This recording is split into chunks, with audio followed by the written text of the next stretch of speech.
Hello there friends, welcome back to another episode of Generation Tech. My name is Alan. In our last video, we talked about why I really like this idea of Ahsoka taking on an apprentice that's either non-Force sensitive or very weak in the Force, like Sabine Wren. The Jedi Order would not have accepted her. She is not an acceptable candidate. By their standards. Standards which were proven over a millennia. And failed. This makes a lot of sense to me, especially with Ahsoka being the stubborn Jedi that she is. She never really took the more practical and easy route, and I think a lot of that has to do with her personality and her master, Anakin. Suppose you do come from a long line of non-traditional Jedi. In that way, she fits right in. Great struggle is what makes great characters and heroes. That's why I've always not been a huge fan of Superman. I feel like he started out pretty great and strong already. And so watching Sabine struggle and try to learn how to use the lightsaber and fight much more skilled Force sensitives should be pretty interesting. What I didn't talk about in the last video is how things aren't completely stacked up against her. Yes, it is rare for a Jedi to take a non-Force sensitive as their apprentice, but there is some precedents in Star Wars history of weaker Force users or non-Force sensitives being formidable fighters. Some have wielded lightsabers, others have abilities that might seem to mimic the Force itself. The point is, despite Sabine Wren's natural disadvantage, she has many avenues that she can follow so that she can maximize her potential. So let's first classify what Force sensitivity is. It's more of a scale rather than you have it or you don't have it, and everything living in the galaxy is surrounded and full of the Force, except for maybe the Yuzang Vong. So if we had Force goggles and we're just looking around the area, every time something dies or someone dies, you will see Force energy leaving their body.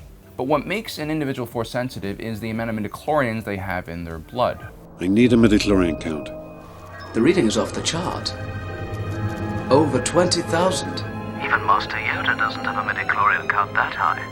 Midichlorians are these tiny organisms in a Force user's blood that allows the Force user to connect to the Force and manipulate it. Now, every living being has a certain amount of midichlorians, but the ones with the highest density of midichlorians are considered Force sensitive.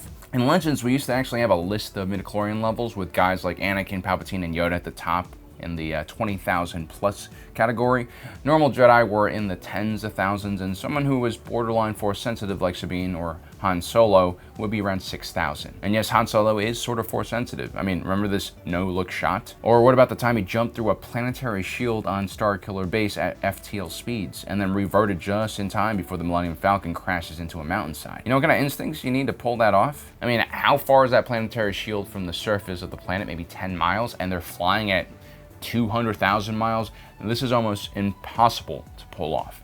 He had to have used his instincts or perhaps the Force itself. Anyway, even with that impressive feat, Han Solo would still be below the level that Jedi Seekers would look for when trying to find new recruits for their order. Although then again, it really depends what era of Star Wars history we're talking about. For instance, you have the new Sith War period in Jedi history, more than 1,000 years earlier. This is a partially canonized event because this is the war that basically leads the galaxy to the Ruusan Reformation. The canon version of this war, but if we dig into Legends, we'll perhaps understand why. You see, during this time period, the Jedi were known for sporting extremely manly-looking man mustaches, like this one worn by Lord Hoth. He would form what was known as the Army of the Light in order to fight the dark side-aligned Brotherhood of Darkness. This is one of the last periods in which entire battlefields were filled with Force sensitives. Jedi during this time period were not god units like how we see them in the Clone Wars. They were just mere cannon fodder. And so you had Force users dying left and right on the battlefield. It was completely gruesome.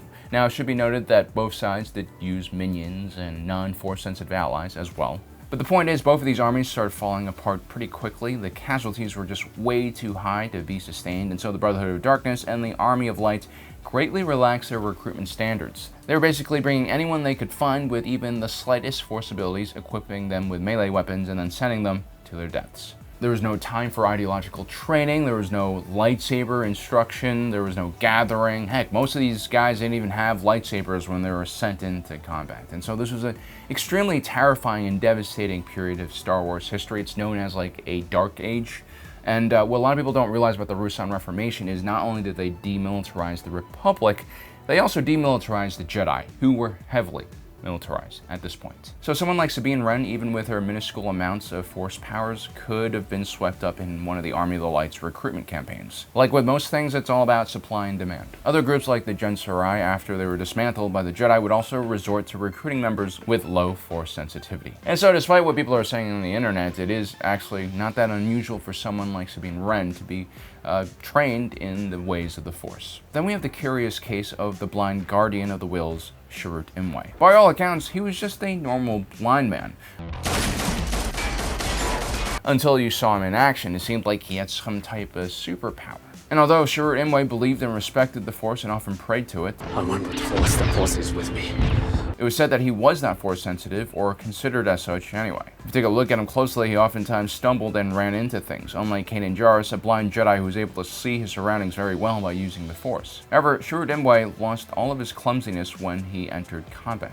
He was able to avoid blaster rounds, take part in melee combat. He even hit a TIE fighter with this traditional lightbow bowcaster. I mean, these are some pretty difficult things to do, even if you do have sight. Interesting piece of trivia, Donnie Yen was allowed to develop his own character by himself, and one of the traits he added to Chirrut Imwe was his blindness, and this was said to have been inspired by the fictional Japanese character known as Itochi, who was a blind massage therapist and samurai. Interestingly enough, when Ahsoka runs into Sabine while she's having her sparring session with Hu Young, Ahsoka says the following. How about Zatochi? Oh no. I'm not certain Lady Wren is ready for that technique. Satochi, just like the blind samurai that Donnie Yen based his character on. This training method of sparring with one's eyes covered forced an individual to use their other senses to see the world around them. For a Force user, limiting visual stimulus might relax their minds just enough so that they can subconsciously tap into the energy field. Satochi was used by Obi-Wan Kenobi to teach Luke how to tap into the Force, and I think Donnie Yen, because of his prolonged blindness, was able to also amplify his own minuscule Force powers.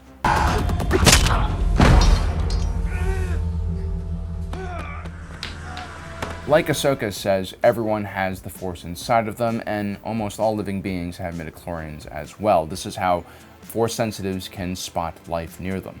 And while Donnie Yen might have worked on this for years to be able to feel just a fraction of what a weaker Jedi could, he's tuned his brain so well to that signal that he's able to use the Force to pull off some pretty amazing moves. See a Jedi? There are no Jedi here anymore. Only dreamers like this fool. The Force did protect me. I protected you. Which I think should give Sabine Wren a little bit of hope. Either that or, Donnie Yen is using echolocation here. There is another theory about Chirrut Imwe that could ultimately help out Sabine Wren with her lightsaber training, and that's this idea that the only difference between normal people and Force-sensitive people is that Force users are able to control and manipulate the Force. That means telekinesis, Jedi mind tricks, Sith lightning, and other things of that nature.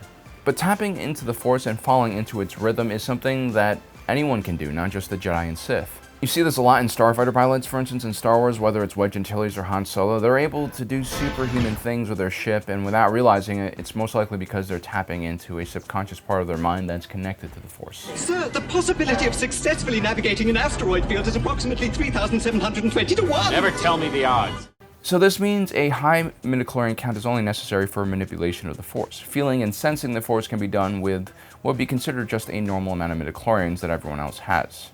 And so while Chirrut Imwe might not be able to use Force push, he might have the ability to see incoming blows. Precognition is how Force users deflect incoming blaster bolts and blades, and it seems like Chirrut Imwe is potentially using that, especially when he dodges blaster bolts. Even if you have the quickest reflexes in the world, there's no sense in dodging projectiles. It's almost impossible. The scene on Uado where Andor leaves the ship to go and assassinate Galen Erso is a pretty interesting example of just how powerful this ability is. Does he look like a killer? No. He has the face of a friend. Who are you talking about? Captain Andor. The Force moves darkly near a creature that's about to kill. His weapon was in the sniper configuration. It should be noted that Chirrut Imwe also practices the martial art form known as Zamashiwu. It translates to the phrase inward eye of the outward hand. It's said that this martial arts form features a breathing technique that can allow its users to regulate their heart rate and oxygen intake. It's said that Chirrut would actually use this technique to keep his suffering to a minimum right before he dies on Scarif. Sounds like a Demon Slayer if you ask me. If you haven't seen that anime, I definitely recommend you check it out. It is very awesome. Anyway, falling into the rhythm of the Force seems like something that even a non-Force sensitive can do, and throughout history there have actually been a lot of Force sensitives who have disconnected themselves with the rhythm of the Force. Many post-Order 66 Jedi survivors like Kanan Jarrus, Gogurt, and Cal Kestis struggled with their own Force abilities after that traumatic event. Most likely has to do with the fact that these individuals all had to go into hiding and also hid their presence from the Force in case Inquisitors were looking for them. For Kanan Jarrus, it actually took him quite some time to get back into the rhythm of the Force, and when he did, his Force powers went from mediocre to extremely powerful. So we don't really know where Sabine Wren's midichlorian counts are or how Force sensitive she is. I tend to think that she's similar to Han Solo in this way. And so this could be a legitimate way for her to learn how to wield a lightsaber, using the Shirt Imwe technique. In this way, she'll at least have the ability to see her enemy's blows coming and also not cut her own arm off. Although that would be cool and not that surprising. It's kind of like a rite of passage in Star Wars for heroes. Also in Legends, you have the Halcyon line of Jedi from Corellia. Corellia in the Old Republic period was always seen as a bit more independent from the Republic, despite being on good terms politically with the larger galaxy. One could argue that Han Solo is the perfect representation of what a Corellian is like, and so even the Corellian Jedi had their own rites of passage and their own procedure. And one thing the Corellian Jedi did differently was they had family. The Halcyon line of Jedi were all very weak at Force telekinesis though, as weak as Sabine Wren here trying to move this cup. Of course, Jedi like Horan Horn would eventually learn to develop his other Force abilities and would actually become a very powerful individual in his own right. It also should be noted that he started his training very late, just like Sabine. He also most likely has more innate Force abilities than Sabine, but the point is there are all different types of Jedi with different weaknesses and strengths in the Order. It's also commonly misunderstood that every Jedi becomes a Knight. As a matter of fact, only the best younglings in a class get selected by Jedi Knights or Masters to become a Padawan. Many of the less powerful younglings or less competent ones are directed to the service branches, which had 4 branches itself, one of them being the Exploration Corps. The Exploration Corps helped map out the frontiers of the galaxy and even found new hyperspace lanes. Jedi Seekers, the recruiters of the Jedi Order, were also placed in the Exploration Corps. Then you had the Jedi Agri Corps, which maintained several gardens and farms that grew some very unique and Force-sensitive plants. So the Force sensitivity in these service branches varied greatly. Some of these individuals were hardly Force sensitive as well. So there you have it, guys. That is an overview of what we can expect with Sabine Wren. I'm pretty excited to see how she'll handle, becoming a lightsaber wielder without using the Force. It's definitely going to be very difficult. Well, guys, I hope you enjoyed today's video. Don't forget to subscribe, hit that notification button down below so you don't miss out on the rest of our awesome content. As usual, my name is Alan, reminding you that my allegiance is to the Republic, to democracy,